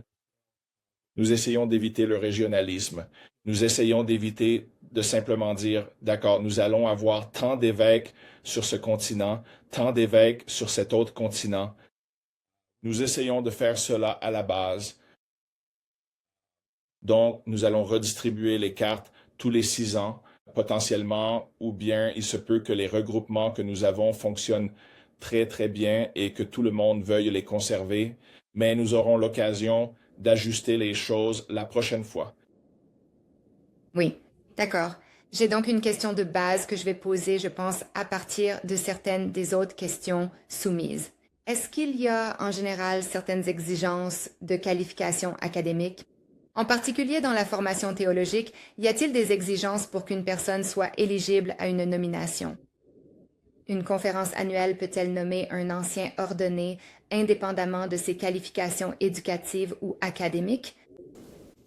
Oui, la seule exigence est qu'ils soient anciens ordonnés, ce qui signifie qu'ils auront complété les 20 cours requis par notre livre de doctrine et de discipline pour l'ordination en tant qu'anciens et qu'ils auront passé un entretien. Leur candidature devra être soutenue par une église locale. Ils auront été interviewés par notre conseil du ministère et finalement ordonnés anciens par un évêque. Ce sont les seules qualifications que nous exigeons, qu'ils soient anciens dans l'Église et qu'ils aient satisfait à ces exigences éducatives. Chaque délégation qui fait ces nominations décidera si elle souhaite nommer quelqu'un ayant des qualifications éducatives plus poussées. Et cela sera à la discrétion de chaque délégation. Ce n'est en aucun cas prédéterminé actuellement par notre livre de doctrine et de discipline. Et si par hasard, que se passe-t-il si quelqu'un de votre comité, le comité de l'épiscopat, se retrouve à être nommé? Comment cela sera-t-il géré? Je vais répondre à cette question. C'est effectivement une situation qui s'est déjà présentée. Ainsi, à partir du moment où quelqu'un accepte une nomination pour devenir évêque, il n'est plus éligible pour siéger au comité mondial de l'épiscopat. Donc, si quelqu'un est approché pour être candidat et qu'il refuse, il peut continuer à servir. Mais s'ils acceptent une nomination, ils ne peuvent plus siéger au GEC.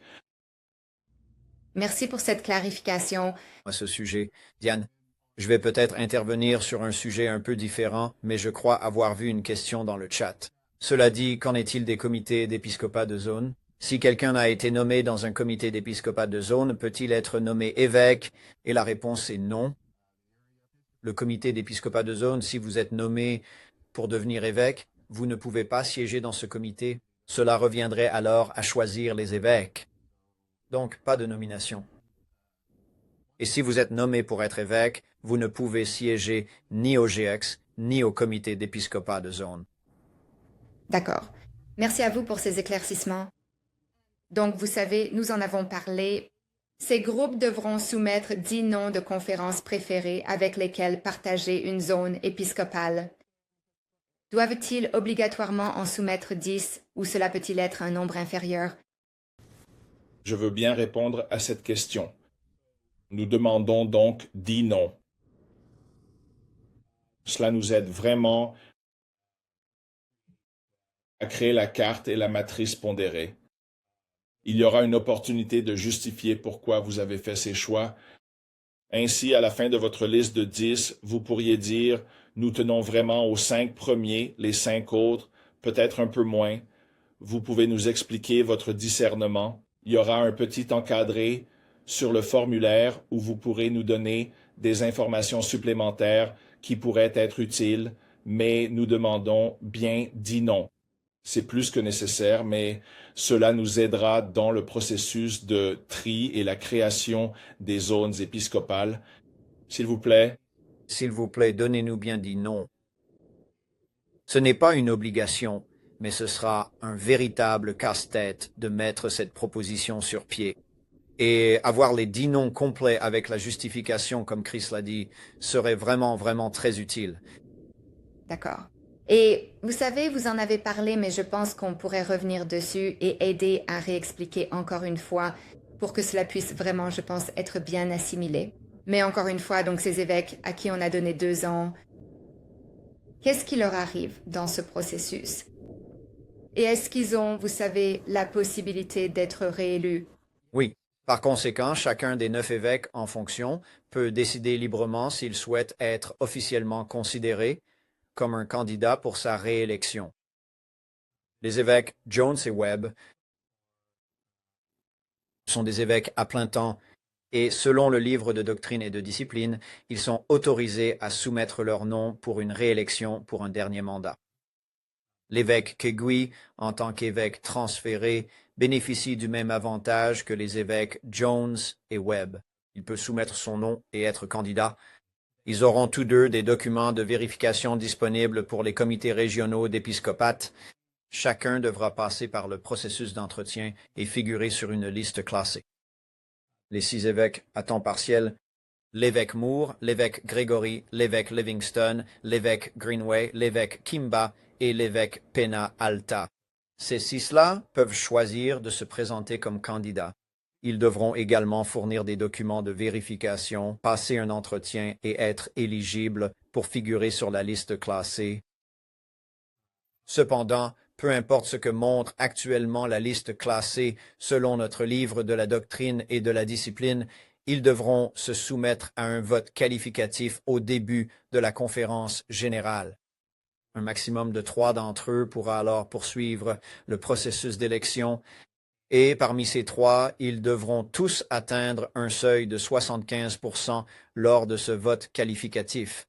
Mais cela n'aura lieu qu'après que les comités régionaux sur l'épiscopat auront remis leur liste classée. Ainsi, nous disposerons de toutes les informations issues de ces listes classées. Cela constituera un élément d'information, un point de données pour les délégations, pour que les délégués à la conférence générale puissent en tenir compte. J'ai effectivement reçu une question à ce sujet, Diane. Que se passe-t-il si un évêque est classé numéro 1 sur les listes de 3 conférences différentes? La réponse est que le GIEC peut ou non donner des indications sur la manière dont la conférence générale pourrait souhaiter procéder. Mais dans tous les cas, une seule conférence recevrait finalement l'évêque, quel que soit l'évêque qui a été classé numéro 1 dans ces 3 régions. Au moment du vote, cela sera clarifié, et 2 de ces conférences ne recevraient pas leur numéro 1, mais recevraient soit le numéro 2, soit le numéro 3. Oui, d'accord. Cela a été évoqué et je l'ai vu ici dans le chat. Actuellement, nous avons quelques-uns de nos évêques à temps partiel, nos évêques intérimaires, je crois que c'est le terme officiel, qui servent également comme surintendants de conférences. À l'avenir, je suppose que, puisque ce sera un poste d'évêque à temps plein, ils ne pourront probablement pas continuer à occuper les 2 fonctions. Vraiment, pour pouvoir bien remplir ces 2 missions. Ai-je raison de supposer qu'ils ne seraient probablement plus surintendants de la conférence, mais qu'ils consacreraient ensuite leur temps à autre chose? Poste d'évêque, c'est exact. Nous élisons des évêques à plein temps et il n'y aura donc plus d'évêques à temps partiel qui exerceraient d'autres fonctions, comme celle de surintendant de conférence ou de responsable d'une paroisse locale, d'une congrégation locale. Ils seront à temps plein et l'épiscopat sera leur travail à temps plein, ce qui les occupera beaucoup. Même nos évêques intérimaires disent qu'il n'existe pas vraiment d'évêques à temps partiel. Donc oui, il n'y aura plus de situation double. Il s'agira uniquement d'évêques à plein temps, 8 d'entre eux.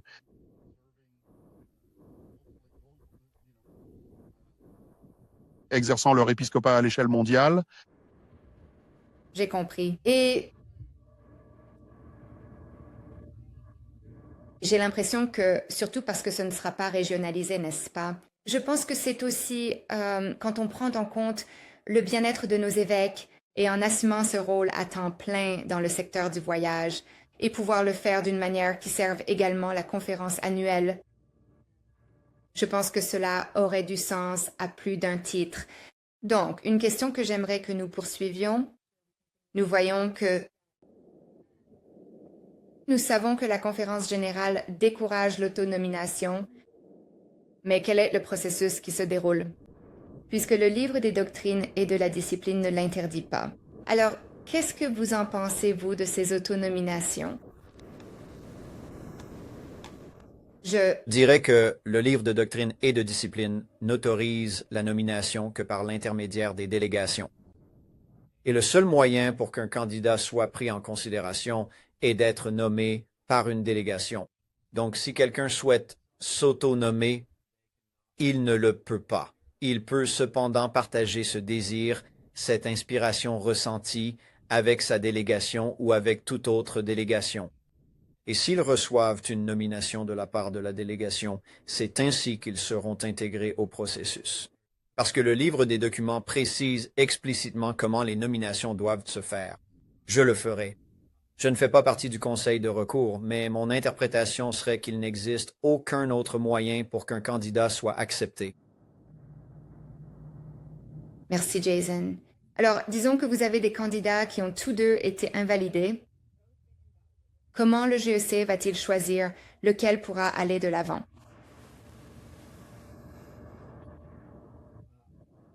Pourriez-vous répéter la question? Pas sûr. Je peux le comprendre. Donc, si je comprends bien, les deux candidats seront-ils invalidés ou le GEC choisira-t-il lequel? Oh! Cela fait référence à la question posée précédemment. Si une délégation nous propose 2 candidats, Chris doit expliquer comment il gérerait cela. Chris peut nous dire comment lui, en tant que président du GEX, gérerait cette situation précise. Eh bien, merci de m'avoir transmis la question, Jason. J'apprécie la façon dont tu as géré cela. Oui. Je pense que je contacterai le chef de la délégation pour lui demander s'il souhaite corriger leurs violations flagrantes et manifestes de nos directives. Et donc, je leur demanderai de respecter ce qui a été demandé, un candidat de l'intérieur et un de l'extérieur. La logique d'avoir une personne de l'extérieur, c'est que cela donne l'occasion aux délégations de reconnaître des leaders qui ne sont pas nécessairement issus de leur propre conférence et qui sont respectés, mais respectés dans toute l'Église. Ainsi, si plusieurs conférences annuelles nomment la même personne venant de l'extérieur de ces conférences, si le même nom revient sans cesse, c'est un bon indice que les comités de l'épiscopat de cette région devraient peut-être s'entretenir avec cette personne et la prendre très, très au sérieux. Aussi, je pense qu'il faut préciser que, vous savez, lorsque nous avons été organisés en tant que comité, on nous a demandé d'assigner les évêques. Donc, actuellement, les évêques sont assignés parce que notre comité les a désignés. Cela disparaît avec ce nouveau processus. Vous savez, les évêques seront élus et assignés d'un seul coup par la conférence générale lors du processus d'élection. Nous avions établi une règle lors de notre travail disant qu'un évêque ne devait pas servir dans sa conférence d'origine, mais cela disparaît également avec ce nouveau processus d'élection.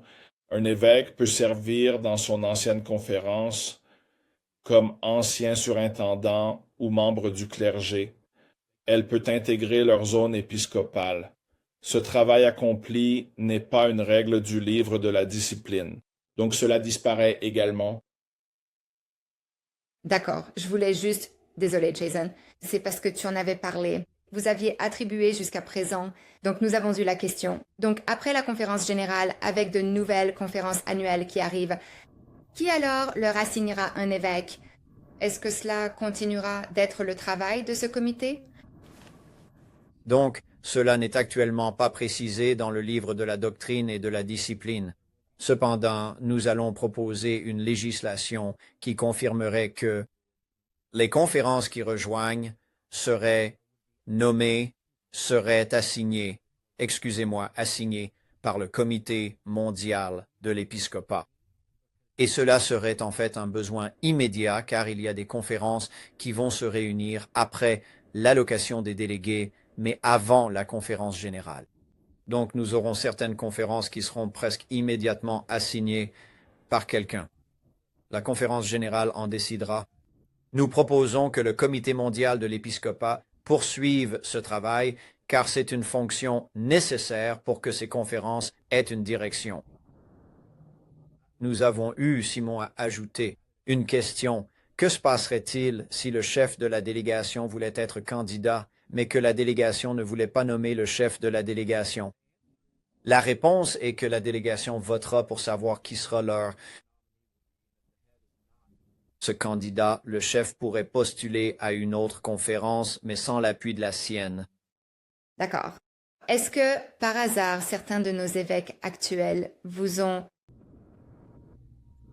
informé qu'ils ne souhaitent pas se représenter? Avez-vous des informations à ce sujet? Chris? Eh bien, nous ne sommes pas encore arrivés à la date limite. Je pense que l'esprit général de l'Assemblée des évêques est là dans le discernement et la prière à ce sujet. Je crois que l'évêque Jones a déclaré dans des forums publics qu'il n'avait pas l'intention de se présenter. Il est certainement prêt et capable de changer d'avis si jamais je me trompe à son sujet d'une quelconque manière. Je crois qu'il a déclaré dans des forums publics qu'il n'avait pas l'intention de se présenter à nouveau. Nous avons eu des retours de quelques personnes, mais nous leur avons donné la même date limite du 15 mars que pour tout le monde. Vous recevrez donc tout le dossier de candidature en une seule fois. Nous n'allons pas le diffuser au compte-gouttes. Nous allons tout publier en une seule fois. Et donc, bien sûr, tout évêque est tout à fait libre d'annoncer publiquement s'il ne compte pas se représenter. C'est entièrement entre eux et Jésus. Mais nous allons présenter tous les candidats en même temps. D'accord. En fait, nous avons reçu quelques questions à ce sujet. La session plénière, vous savez, ce groupe va se réunir. C'est bien électronique, n'est-ce pas? Nous envisageons une plateforme numérique afin de permettre à tous nos participants de se joindre à nous en une seule fois et de réaliser ce travail. Voulez-vous peut-être donner, vous savez, certains de ces détails qui sont encore... Nous sommes encore en train de les finaliser, n'est-ce pas? Mais de façon générale, on nous a demandé à quoi cela ressemblerait. Peut-être donner un peu plus de détails à ce sujet. Oui. Alors, parlons de ce rassemblement plénier. Il se tiendra en ligne et nous sommes encouragés par la technologie. Nous recherchons des plateformes qui offrent à la traduction. Il y aura 2 personnes de chaque conférence annuelle. Donc, s'il y a 51 conférences annuelles, cela fait 102 personnes. Le comité mondial de l'épiscopat sera présent avec voix consultative, mais sans droit de vote. L'Assemblée des évêques sera présente avec voix consultative, mais sans droit de vote. Le livre des doctrines et de la discipline définit le président de cette réunion comme étant le président du comité mondial de l'épiscopat. Avant que les participants n'arrivent à cette réunion, ils auront, comme Jason l'a expliqué, et peut-être Tyson aussi, la carte à leur disposition pour l'étudier. Et nous montrerons un peu notre travail préparatoire sur la raison pour laquelle nous avons défini les 8 et comment nous avons regroupé les 8 zones épiscopales. Et cela sera basé sur les données qui nous sont fournies ainsi que sur les retours des conférences. Donc, nous allons refaire le parcours, nous allons tout expliquer à tout le monde une fois de plus.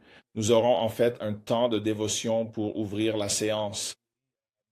L'évêque Jones a accepté, puisqu'il ne se représente pas, d'offrir le temps de dévotion d'ouverture. Nous passerons en revue la carte. Il y aura des occasions pour poser des questions et proposer des amendements. Ce sera un peu comme une session de conférence annuelle ou une session de conférence générale à cet égard. Nous espérons que ce sera assez clair et qu'il n'y aura pas beaucoup de débats à ce sujet, car cela repose sur la préférence de chaque conférence. Donc, si nous commençons à trop déplacer les choses, nous empiétons sur la préférence de quelqu'un d'autre. J'espère donc qu'il y aura un esprit de respect.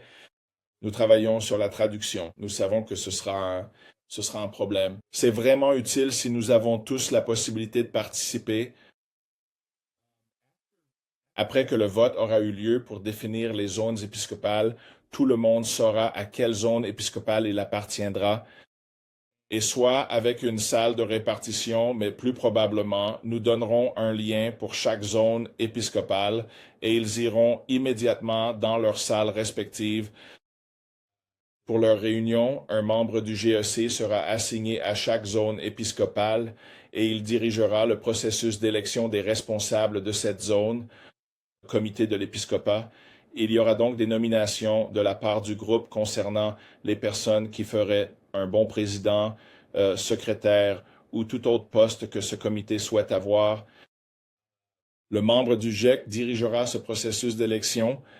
Ensuite, le président nouvellement élu sera assigné à la zone épiscopale. Il organisera le groupe afin qu'ils apprennent probablement à se connaître. Je pense que ce sera un nouveau regroupement. Lorsque vous choisissez les conférences annuelles avec lesquelles vous partagez un évêque, vous dites en réalité, qui voulons-nous pour nous aider à choisir un évêque pour notre conférence? Et pour que toute la zone épiscopale réponde aux besoins qui s'y trouvent, ainsi que l'Église méthodiste globale en général en tant que surintendant général. Donc, il faudra, vous savez, vous organiser et décider qui nous voulons interviewer. Comment allons-nous décider qui interviewer? Et cela pourrait passer par un processus de nomination. Cela pourrait être une discussion. Chaque groupe va choisir sa propre méthode de travail. Mais en gros, comme l'a dit Jason, juin et juillet vont être très chargés pour ces comités de zone sur l'épiscopat et pour nos candidats à l'épiscopat. Vous pourriez avoir 8 entretiens, probablement pas, mais vous pourriez avoir 8 entretiens si vous êtes candidat. Voilà un peu plus de détails. Nous travaillons encore à l'examen et à la finalisation de la plateforme. Diane a été vraiment d'une grande aide. Kristen a aussi été très utile au sein de notre équipe du GMC. Mike, bien sûr, est toujours d'une grande aide. Il siège à nos comités mondiaux sur l'épiscopat, Mike Schaeffer, en tant que liaison. Voilà donc juste un peu plus d'informations sur la réunion du 30 mai. J'ai juste une question. Est-ce que vous dormez parfois? Parce que j'ai vraiment l'impression que quand on s'assoit et qu'on écoute simplement toute la réflexion qui a été apportée à cela, et je sais que ce n'est pas seulement vous trois, mais tout votre comité. Et Chris, pourrais-tu simplement rappeler qui d'autre fait partie de ce comité, juste pour rafraîchir la mémoire à ce groupe, comme un bébé? J'oblige Tyson à rester éveillé tard et Jason à travailler à toute heure pour régler les détails. Alors, Chris, on va juste apporter un peu de légèreté. Après Noël, ma femme m'a offert une Apple Watch parce qu'elle s'inquiétait pour mon sommeil et, à son grand désarroi, je suis régulièrement dans les 90 et j'ai même atteint plusieurs fois 100 à mon score de sommeil. Donc, je dors très bien. Je voulais juste que vous en soyez tous conscients. Notre comité mondial de l'épiscopat a donc été élu lors de la conférence générale. Le Conseil de la Connexion pouvait ajouter certaines personnes pour nous aider avec notre diversité et s'assurer que nous représentons mieux l'Église. Nous avons donc ajouté quelques membres africains l'année dernière et ils ont vraiment été un atout. Donc, vous savez, nous sommes des surintendants de conférences, des pasteurs, des laïcs provenant de 4 de nos continents. Dans l'Église méthodiste mondiale, nous avons en fait besoin de plus de représentation africaine et nous avons besoin d'une représentation européenne et donc nous sommes en conversation constante. Et bien sûr, une autre élection approche. Un nouveau comité mondial de l'épiscopat sera élu. Certains d'entre nous continueront peut-être et d'autres peut-être pas après la conférence générale. Donc, vous savez, je pense que vous verrez un groupe qui a beaucoup d'expérience dans le ministère. J'ai envie de commencer à citer des noms, mais je sais qu'après, je vais avoir un trou de mémoire et me ridiculiser. Ça arrive toujours, n'est-ce pas? Quand vous... Honnêtement. Et du coup, pour être franc, j'hésite un peu à me mettre à citer des noms. Mais nous sommes moitié clercs, moitié laïcs, 6 et 6 à l'origine. Et nous nous efforçons de maintenir cet équilibre entre le clergé et les laïcs élus par la conférence générale pour accomplir cette tâche. Chris, oui. J'ai retrouvé un de nos courriels, donc je pense que je pourrais les nommer. Aaron Yankee, Kristen Hargrove, Don Borlon, Heather Sims, John Jock, Jean Venezuela, Linda Lloyd, Matt O'Reilly, Sarah Walters-Maher, Tyson Hines, William Floyd et Greg, mais son nom de famille n'est pas mentionné. Quel est le nom de famille de Greg? Greg Benefiel. Benefiel. Voilà. D'après la liste de diffusion, il s'agit du groupe du GEC. Eh bien, bravo à vous tous encore une fois. Je veux dire, c'est un travail incroyable et ce n'est qu'une partie de le travail qui vous a été confié. Alors, encore une fois, merci. Merci. Nous avons reçu quelques questions auxquelles je souhaite apporter des réponses. Je pense aussi qu'on nous a demandé s'il y aurait une limite au nombre d'entretiens que les groupes peuvent réaliser, etc. Et vous savez, je tiens à dire que ce groupe a communiqué très rapidement avec le service de communication pour demander que pouvons-nous faire pour équiper chaque groupe de ces groupes avec des informations sur chaque candidat. Donc, nous allons aussi travailler pour que vous ayez la possibilité de mener des entretiens. Nous ne voulons pas limiter cela. Nous voulons que ce soit équitable. Nous voulons que vous preniez la bonne décision pour vous et cela passe en partie par les entretiens. Mais nous allons aussi faire un peu de travail de notre côté pour vous fournir à tous des vidéos sur un candidat où il pose ou répond à des questions pour vous. Un peu de ce travail, je dirais, pour simplement vous donner un aperçu de ces candidats. Et puis aussi, vous savez, cette capacité à passer un entretien. Nous savons à quel point c'est une part importante, comme nous l'avons déjà dit, à quel point c'est essentiel pour le travail que nous faisons et pour qu'ils deviennent nos leaders épiscopaux. Et donc, nous voulons nous assurer que nous faisons tout ce que nous pouvons. Ensuite, pour vous aider à vous informer et à vous donner les moyens de savoir ce que vous devez connaître sur ces candidats afin que vous puissiez prendre la décision qui vous convient, à vous et à votre délégation. Nous travaillons donc avec ce groupe pour nous assurer que nous aidons à fournir ces informations. Il y a aussi une question ici de Lester Spencer qui demande s'il y a 2 ou plusieurs très grandes conférences annuelles réunies dans une même région épiscopale, n'auront-elles pas un avantage plus important lors du vote? Et la taille des conférences annuelles sera-t-elle prise en compte lors de la constitution des régions dans ces comités? Nous avons reçu plusieurs questions dans ce sens, donc est-ce que vous voudriez en parler un peu? Je pense que la première étape, c'est la matrice pondérée. Et il y a 5 conférences dans la dénomination qui ont des délégations nettement plus importantes. L'attribution n'a pas encore été publiée, mais je m'attends à ce que ce soit le cas lorsque ce sera publié. Donc la première étape serait la matrice pondérée, puis le jet qui interviendra. Nous allons réfléchir à cela. Nous en tiendrons compte, Lester, lorsque nous l'examinerons. Je ne pense pas que notre objectif est d'aligner un nombre équivalent de votes de délégués à la conférence générale avec ceux des comités de zone sur l'épiscopat. Cependant, je pense que nous resterions attentifs à cette possibilité si ces conférences en faisaient la demande mutuellement. Mais nous allons commencer par la matrice pondérée. Les délégations des conférences annuelles souhaitent former ensemble un comité de zone sur l'épiscopat, puis avancer à partir de là. Donc, Lester, nous en tiendrons compte, mais nous voulons commencer par leur classement. Chris, Tyson, est-ce que... C'était une excellente question, Lester. J'y ai réfléchi, mais nous n'en avons pas parlé. Oui, en ce qui concerne la taille des conférences, je pense que le processus du comité de zone est très équilibrant. 2 personnes de chaque conférence, donc cela égalise vraiment que vous soyez une grande ou une petite conférence. Tout le monde a une voix égale. Lorsque nous arrivons à la conférence générale, il y a des délégations plus grandes et des délégations plus petites. J'espère que ce qui va se passer, c'est que ces listes classées produites par les comités de zone sur l'épiscopat seront très influentes. Vous savez, c'est là que les vérifications ont lieu. C'est là que, c'est là que les entretiens ont eu lieu. Vous savez, j'ai commencé en parlant du pourquoi. Et en réalité, c'est un système, une méthode conçue pour une Église mondiale, sachant qu'il y a beaucoup de variations, beaucoup de nuances et de nombreuses cultures différentes. Et donc, nous ne voulons pas simplement nous réunir et avoir comme un organisme dominé par les Américains qui déciderait qui devrait être évêque en Afrique.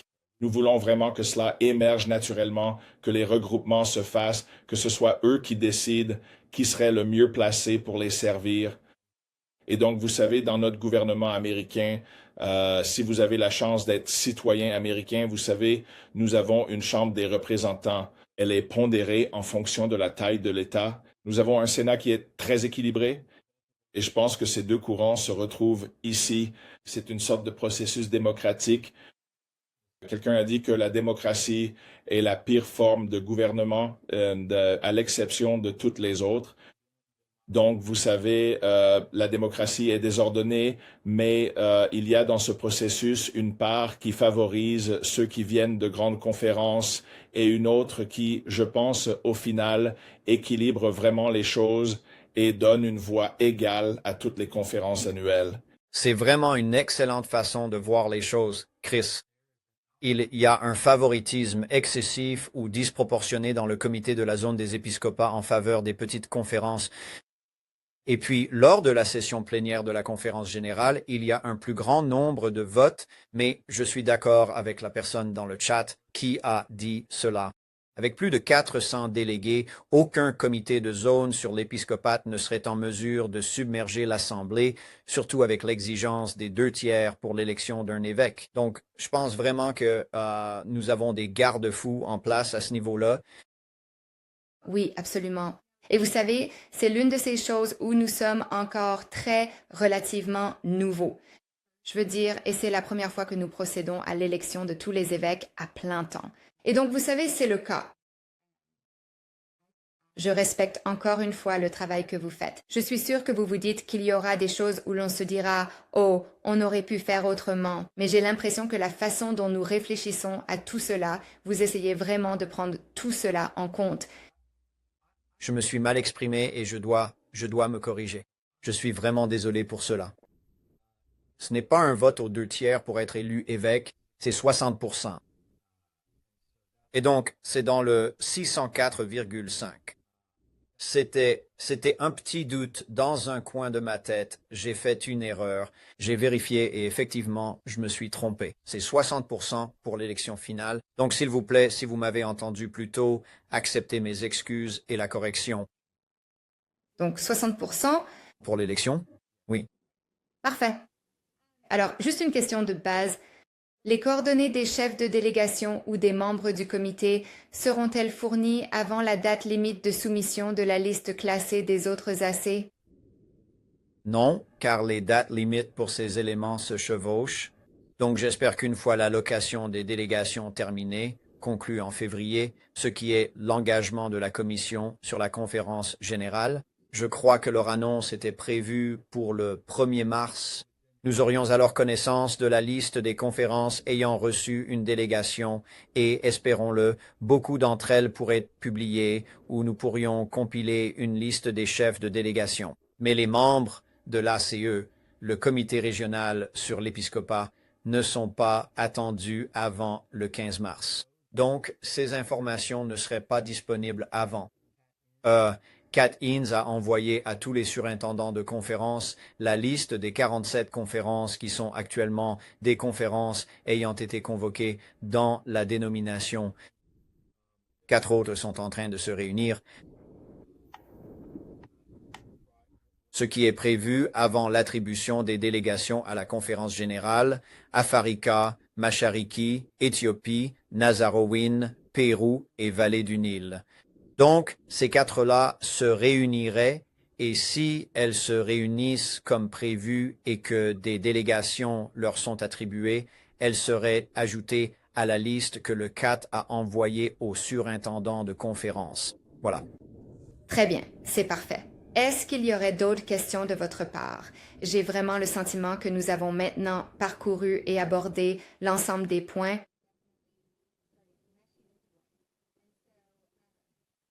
Encore une fois, nous tenons à réitérer que nous avons déjà beaucoup de ces informations sur notre site web beautyofholiness.org. Nous continuerons à le mettre à jour avec plus d'informations au fur et à mesure qu'elles seront disponibles, à mesure que des ajustements seront faits, etc. Nous continuerons simplement à y publier ces informations pour nous tous. Cela inclut le magnifique organigramme que Tyson a préparé. Vous pouvez donc le consulter. Encore une fois, ce sont des outils pour vous aider à traverser ce processus alors que nous continuons à nous en rapprocher.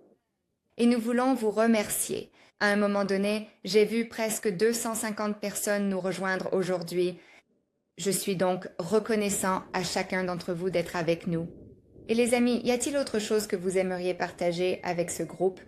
Ou peut-être même pas forcément partager. Mais y a-t-il d'autres sujets de prière spécifiques que vous aimeriez que ce groupe porte? Et priez pour vous alors que nous continuons à traverser ce processus ou pour toute autre chose. Certainement des prières pour toute la collecte et la diffusion des informations depuis la réception des nominations jusqu'à la collecte de toutes ces données et la capacité de les traduire. Je pense que nous l'avons déjà dit à plusieurs reprises. C'est un énorme travail pour l'équipe du GMC et pour nous de tout diffuser, mais nous voulons rendre autant d'informations disponibles que possible pour notre comité d'épiscopat régional ou les comités d'épiscopat. Et ensuite, une partie de ces informations sera disponible pour l'Église en général afin qu'elles puissent les consulter et fournir des informations à leurs représentants du comité régional d'épiscopat. Mais il faut vraiment et sincèrement prier pour cela, et tout particulièrement pour cette réunion importante du 30 mai, car nous pensons avoir trouvé un moyen véritablement prometteur et efficace de réunir environ 130 personnes en ligne, parlant peut-être 6 ou 7 langues différentes provenant de divers horizons. Mais ce sera intéressant. Oui, c'est sûr. D'accord. Encore une fois, merci à tous de nous avoir rejoints. Nous mettrons à disposition cet enregistrement pour vous tous et il sera également doublé et traduit dans les autres langues officielles de l'Église méthodiste globale. C'est vraiment une période passionnante pour l'Église méthodiste globale. Et donc, Tyson, c'est en fait à ton tour de prier. Peut-être pourrions-nous terminer aujourd'hui simplement par une prière de ta part. Je suis tout à fait capable de faire cela. Père céleste, nous représentons aujourd'hui une nouvelle expression de foi en toi. Et nous sommes en train de traverser un tout nouveau processus. Et Chris l'a déjà mentionné plus tôt. Si nous essayons de construire cela, si nous essayons de traverser ce processus sans ta vision, ta sagesse, ta direction, alors nous bâtissons en vain. Et nos efforts sont vains. Et donc, Père, je te demande simplement ceci. Sur toutes les personnes impliquées, les comités d'épiscopat de la région, les délégations de la conférence annuelle, l'Église méthodiste globale dans son ensemble, et bien sûr, notre comité d'épiscopat global, que tu répandes ton Saint-Esprit sur nous, que nous recevions la direction, que nous recevions la guidance, que nous voyions le chemin à suivre. Il est dit que ta parole est une lampe à nos pieds, Père, et donc je te demande simplement d'éclairer le chemin à suivre pour nous, que pour toutes les personnes qui siègent dans les comités d'épiscopat de la région, qui prennent des décisions concernant les entretiens, que tu éclaires les choix que tu as pour eux, afin qu'ils puissent voir clairement qui tu veux mettre en lumière, qui ont dirigé notre dénomination, Père. Dans tout ce que nous faisons, je te demande simplement que ta présence soit parmi nous, que ton Saint-Esprit soit répandu sur nous, que nous cherchions constamment ta sagesse, Père, ta direction, que nos volontés soient alignées sur la tienne, que nous nous soumettions à toi et à ta direction. Dans tout ce que nous faisons, dans tout ce que nous planifions, Père, que nous puissions être alignés sur ta volonté. Je le demande au nom précieux et glorieux de notre Seigneur et Sauveur, Jésus le Messie. Amen. Amen. Merci encore à tous.